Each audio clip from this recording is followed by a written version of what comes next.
Estamos con el oncólogo George Oblita y la neumonólogo Mirve Molea. Ellos nos van a hablar un poco de la relación que existe entre el tabaquismo y la aparición del cáncer de pulmón. Bienvenido, doctores.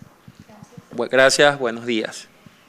Doctor, ¿cómo afecta el tabaquismo en la aparición del cáncer de pulmón? El hábito tabáquico es un hábito que está cada día pues, teniendo una disminución por las campañas que se están haciendo para evitar o para mejorar su cesación.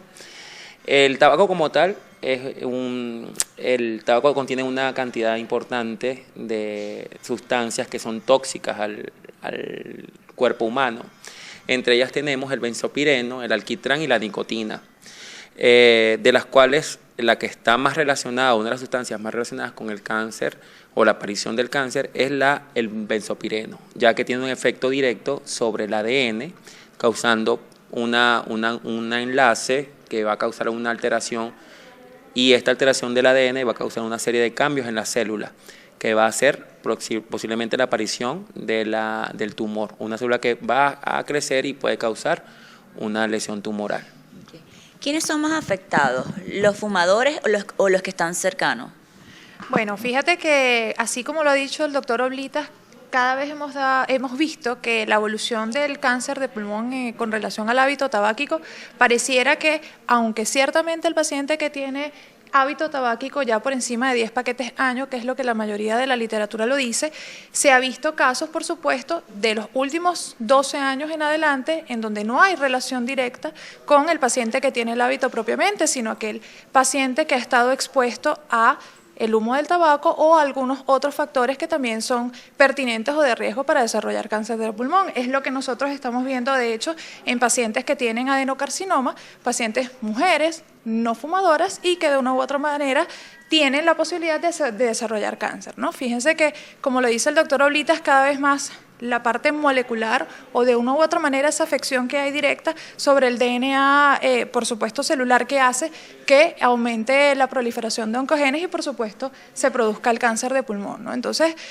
de una u otra manera, siempre nosotros tratamos de que no solamente debería ser tratamiento, ¿no? Nosotros deberíamos ir mucho más allá a la prevención del desarrollo de esas células malucas, como decimos nosotros, para cáncer de pulmón y, por supuesto, buscar la forma de que independientemente haya un factor de riesgo asociado, que ciertamente el tabaquismo es la primera causa o el primer factor de riesgo identificado, nosotros ir mucho más allá para hacer detección precoz pues, del cáncer de pulmón.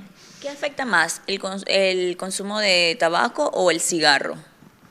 Lo que pasa es que, fíjate, el tabaco propiamente se ha relacionado es con enfermedad oncológica, pero local, porque de una u otra manera el tabaco, si ustedes ven cómo pues, se utiliza el tabaco, él no requiere la inhalación del tabaco. El paciente simplemente mantiene el humo frecuente en la cavidad oral y esto predispone a otro tipo de carcinomas ya propio de la cavidad oral, ¿no? El cigarrillo, por contraste, y otras drogas también relacionadas, es inhalado y va directamente a la vía aérea más pequeña y, por supuesto, favorece un poco más pues, el desenlace o de toda esa cascada molecular que ocurre en cáncer de pulmón, por supuesto, en la vía aérea y sucede el cáncer de pulmón. Doctor, ¿cuáles son los efectos del tabaquismo en la salud? El hábito tabáquico es una enfermedad. Ya la Organización Mundial de la Salud la detectó como una enfermedad crónica y lamentablemente su repercusión en la salud es importante porque hay más de 20 enfermedades relacionadas con el hábito tabáquico. No solamente el cáncer, también tenemos enfermedades cardiovasculares, metabólicas y vasculares que si el paciente está predispuesto y obtiene el hábito, va a desarrollar una enfermedad y por supuesto puede tener una muerte más temprana que cualquier individuo completamente sano. Por supuesto que en relación al cáncer también se han desarrollado o se desarrollan cánceres no solamente en la vía respiratoria, como lo dijo la doctora, sino también a nivel local. E incluso también se ha observado que hay algunas agentes que están dentro del cigarrillo que pueden desarrollar cáncer a distancia, como es el cáncer de vejiga, que está muy relacionado con el hábito tabáquico. Doctora, ¿qué cantidad mínima puede consumir un fumador que sea menos peligrosa? Bueno, realmente lo ideal en respuesta es no fumar. Esa realmente debería ser la campaña que nosotros debemos siempre tomar en cuenta de aquí en adelante una vez que identificamos un paciente fumador o un paciente que tiene exposición al fumar. Toda la literatura siempre te va a decir que por encima de 10 paquetes año ya tú aumentas el riesgo a padecer de cáncer cualquiera, aunque el cáncer de pulmón ahorita ocupa los primeros lugares. Tienes el incremento pues, de padecer de cualquier enfermedad oncológica por encima de 15 veces en comparación a alguien que no ha fumado ni siquiera un cigarrillo al día, ¿no? Entonces, ¿la idea cuál es? La idea es primero que no fumen, pero obviamente que se utilicen campañas pertinentes para que nosotros hagamos cesación tabáquica progresiva y que el riesgo se vaya disminuyendo de forma más satisfactoria. Pero hay personas que no tienen el hábito de fumar continuamente, diario, sino que lo hacen en fiesta o en ocasiones especiales. Igual tienen un riesgo alto. Tienen riesgo porque nosotros hacemos un cálculo realmente del número de paquetes. De hecho, tú muchas veces cuando haces el interrogatorio al paciente fumador, él te dice, no, bueno, yo fumo de vez en cuando. Ah, pero ¿cuánto fumas de vez en cuando? No, bueno, el fin de semana puedo fumarme una caja o 2 cajas. No lo hace de lunes a viernes, pero es suficiente los fines de semana para que tú cuando cuentes al año la cantidad de cigarrillos que nosotros cuantificamos en paquete de año, esto por supuesto sea por encima de 10 paquetes año. Otros, tú ves que tienen un menor número de paquetes año y realmente tienen igual el riesgo a otros que tienen mucho más. Pero mientras mayor sea el número de paquetes años ya identificado en el paciente, él tiene mayor riesgo a desarrollar enfermedad oncológica y no oncológica, como lo describió el doctor Oblitas. ¿Cuáles son los síntomas del cáncer del pulmón? Lamentablemente, cuando ya hablamos de síntomas, es porque la enfermedad se presenta en estadios avanzados. Porque inicialmente en estadios precoces no da ninguna sintomatología. Por lo tanto, para hablar de los síntomas que básicamente están relacionados al cáncer de pulmón, podemos mencionar la dificultad para respirar, que es el síntoma cardinal. Otro es el dolor pleurítico, cuando hay presencia del derrame pleural, o un dolor costal, que es lancilante, ese es típico de una manifestación de toque de pleura.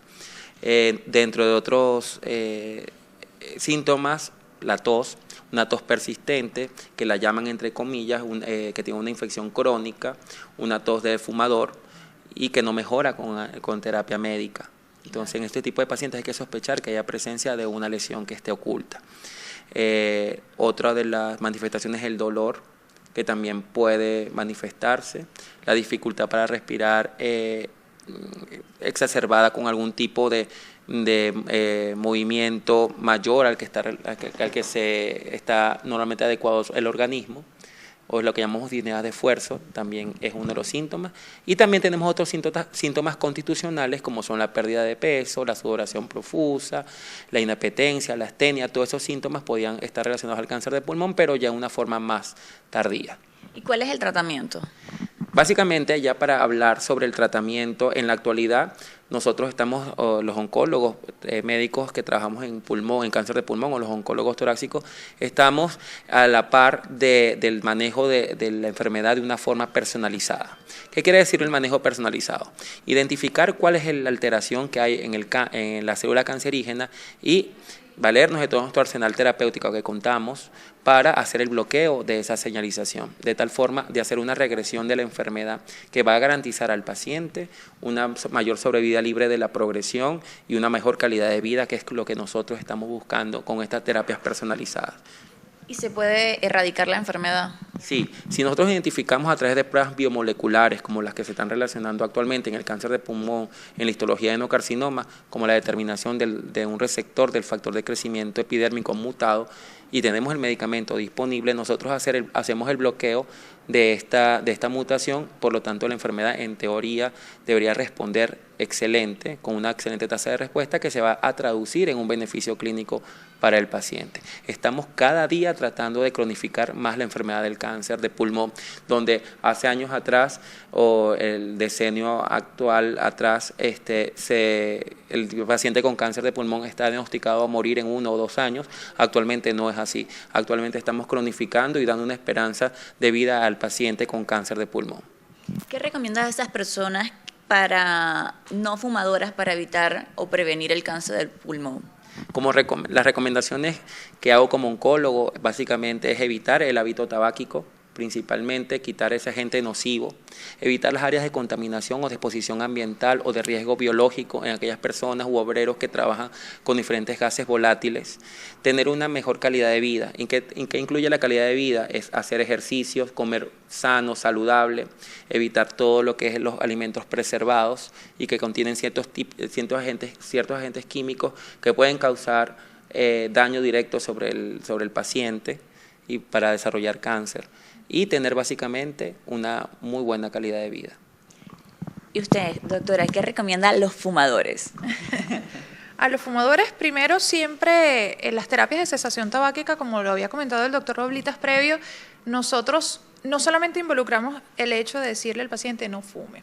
Desde el punto de vista psicológico hay influencias importantes para que el paciente con hábito tabáquico lo mantenga, sea porque lo tiene como un hobby, porque muchas veces es de esa manera. De hecho, casualmente ayer estaba leyendo parte de lo que nosotros tenemos que invadir mucho más donde hace, por ejemplo, el paciente el hábito tabáquico. Si es un paciente que está manejando y él se siente muy tranquilo con su cigarrillo encendido, porque lo relaja, porque de una u otra forma él se siente bien. Muchas veces también hay un componente social importante que hace que el paciente mantenga el hábito tabáquico. Entonces, ese ente multidisciplinario en donde interactúa o interviene el neumonólogo, el psicólogo e incluso el oncólogo, sí, ya está pues la enfermedad tipo cáncer de pulmón, en este caso como estamos conversando. Por supuesto, es importante que nosotros hagamos el énfasis en que el hábito tabáquico realmente repercute no solamente en síntomas respiratorios, sino que también en enfermedades que de una u otra manera disminuyen calidad de vida del paciente. Siempre he sido partidaria que ojalá todos los pacientes no nos llegaran enfermos, sino nos llegaran de una forma sana, en donde nosotros podamos hacer la mejor orientación posible, hacer o ejercer el trabajo de educador, que es lo que realmente el médico también tiene paralelo, a pesar de que no tengamos el título de educador, pero en la consulta casi siempre lo hacemos. Y que si tenemos un paciente con factor de riesgo importante, con un tabaquismo acentuado o exposición a material biológico que haga que pueda desencadenar esta enfermedad oncológica, entonces nosotros utilizar las herramientas que tenemos no invasivas para hacer el screening de paciente que pueda tener mayor posibilidad de desarrollar cáncer que otras. Un mensaje a nuestros seguidores de 800 Noticias. No fumen. Realmente acudan regularmente a atención médica. De hecho, esto es algo que nosotros debemos tener en atención primaria de la salud. No necesariamente tienen por qué ir de una vez a algún especialista, sino que atención primaria de la salud hace la captación de este paciente que tiene riesgo o en su defecto, que tiene un hábito que es netamente nocivo, descrito desde hace muchos años para la salud en todo digamos, la diversidad biológica que hay de enfermedades, y después pues seguir siempre en la parte evolutiva con su médico tratante para tratar de evitar todos los riesgos que se producen pues al final. Doctor, un mensaje. Mi mensaje final es: dile no al cigarro. Eso te va a garantizar una excelente calidad de vida. Y recuerden, el 31 de mayo, hábito mundial de no fumar. Para ustedes, Libre Brazón, 800 Noticias.